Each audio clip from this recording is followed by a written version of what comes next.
There's a lot of scammers that lives out there, unfortunately, in Kampuchea, but it's not the Khmer people. It's more so like the people from Africa, people from China, people from whatever that come to these places and open up shop.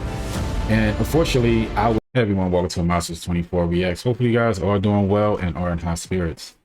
So recently I dropped my first podcast. I know it's not 100% great or has the special effects or anything like that, but I am working on a lot when it comes to building this platform.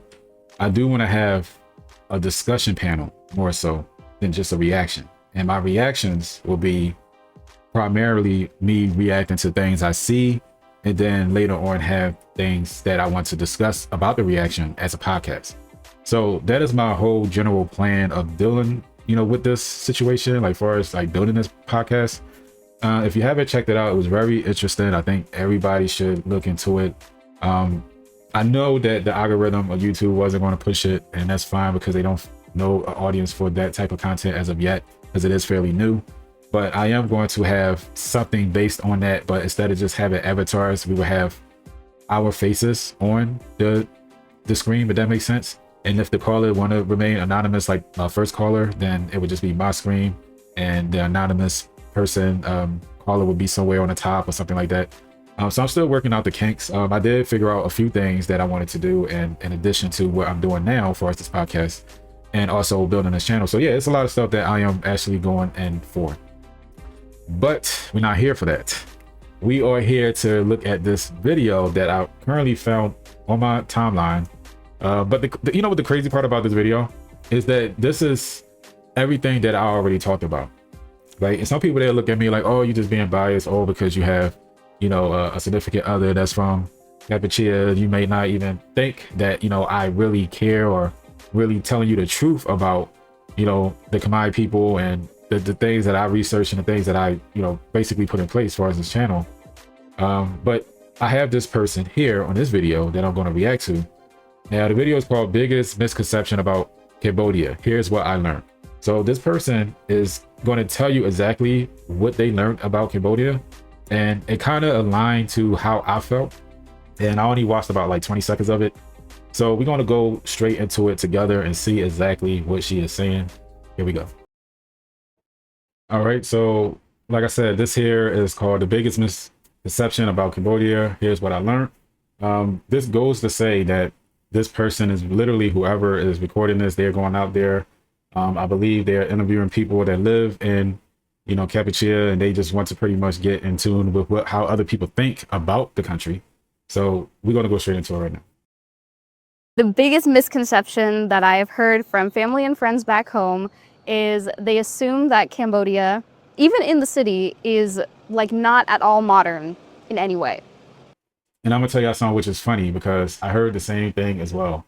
For some odd reason, when I told my family that I was gonna go to Cambodia, they was like, what is that? Like, they didn't really know what that was at the time. And when I came back, I told them everything about, Kampuchea. And I told them everything about, what I learned out there and what was going on out there, and how, it's moderate out there, and it's more than what people say it is. So I understand exactly what she's saying. Like, everybody would tell you otherwise. Like I said, the guide, as far as when you get your passport, they give you a list of names of cities and countries not to go to, and Cambodia was definitely one of them.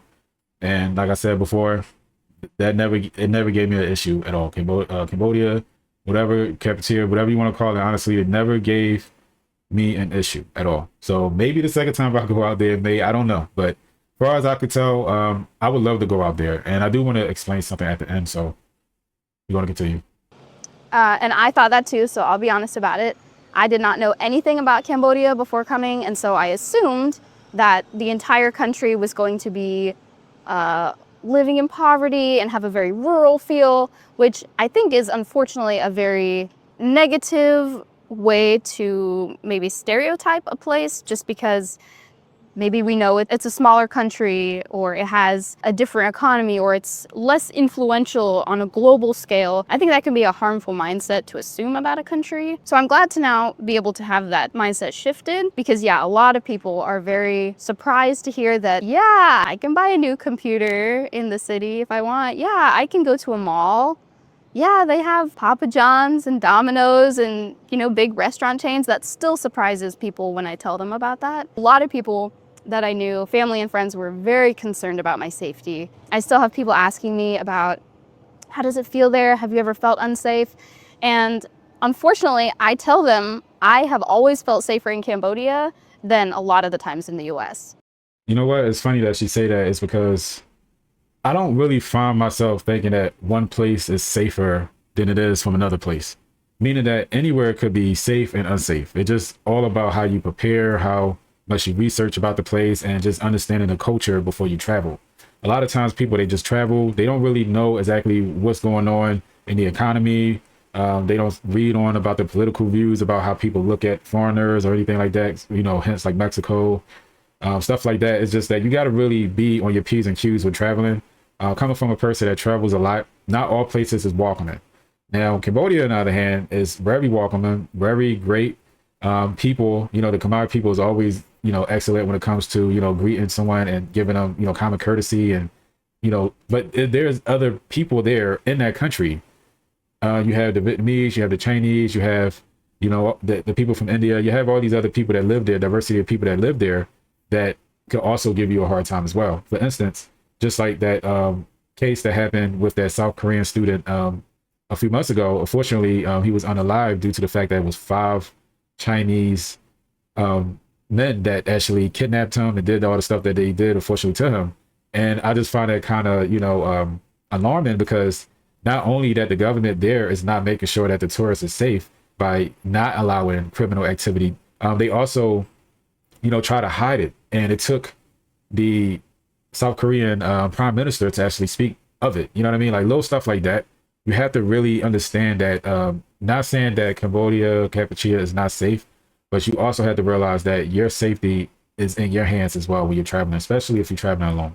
I think some of it maybe is because of the culture, and I know that there's a more collective culture here where, at least I feel, maybe I'm wrong, but I feel like people might have my back if there was to be a negative situation that occurred in public.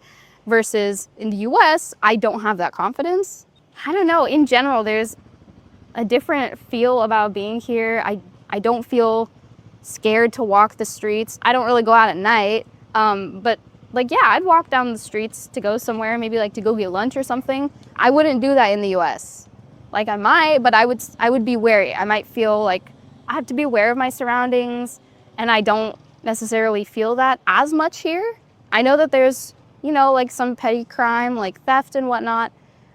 So I do still try to be aware of my surroundings and belongings, but I don't have the same paranoid feeling of I have to watch my back that I have felt and grown up feeling in the US. So I feel like it's safer here.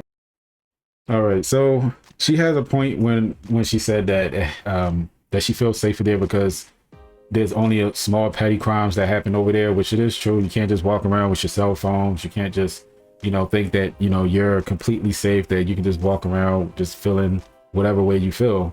You always got to watch out for your belongings. But I think also it has something to do with, if you're traveling to a new place, you're feeling, the world is your oyster. You know what I mean? You're outside, you're dealing with, things that you've never seen before. And I think that's telling, because they say the longer you stay at a place, the more you know. So I think that, as much as I would like to agree with her in certain aspects of it, I think that there's still a part of me that still feels like you cannot fully be safe. Because you gotta think about it.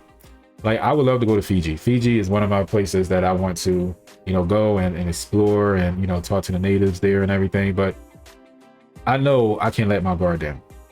You understand? So there's things that you have to put in place for you to understand that when you're traveling, especially in countries that you're not familiar with 100%, you don't speak the language, you don't know the culture, you feel like, and you feel like you're just untouchable at this point because of that brand new feeling, then you're going to set yourself up for disappointment, and be honest with you.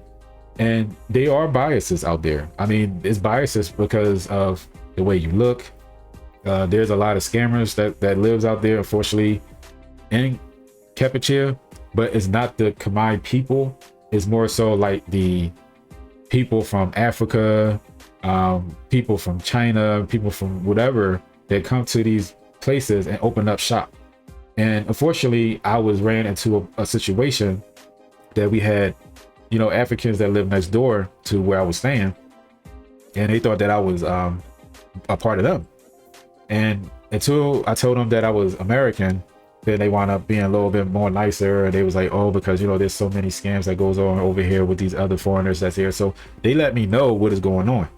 If you're from the US, you're pretty much a little bit safer than if you're from somewhere else. Then they may look at you a different way. But that's in public. I don't know if that happens elsewhere in Cambodia, but that's just my experience. But anyway, thank you for watching. And also, if you want to, this person's channel is Austin Tukwa.